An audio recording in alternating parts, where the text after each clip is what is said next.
Rusororo Rivia Cemetery Rusororo aramukanda bamuzanye muri burigade bamukubise ipingu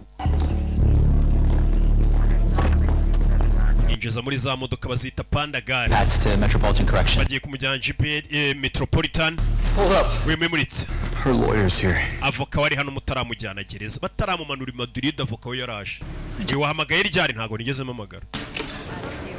yahamagaye avoka we ryari kumbi hari uwaje bahise bamurekura n'amapingo ya mukuru avoka buriya ni umuntu w'ingenzi ubukenewe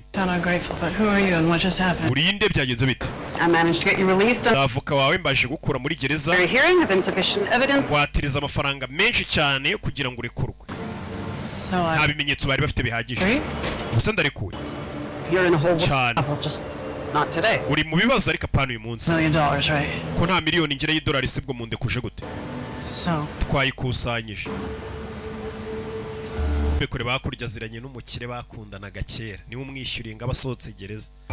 ntago ubu yishyuye ubu yatanze ingwa tugaragaza ko uwo muntu ntaribi buri gihe ngo ukeneye ubuhari like your own personal wealthy incredibly shazi ko ndi wa muntu wawe bwite umeze nka marayika murinzi w'ingagari so kuba hafi nakukongere kuri liste ko ndi marayika murinzi wawe inshuti ye barakundanaga bo basigaye ari inshuti abinanga iyo bakundanye bagatandukana ngo umwe ababaye umwanzi wundi umwe abyara gaca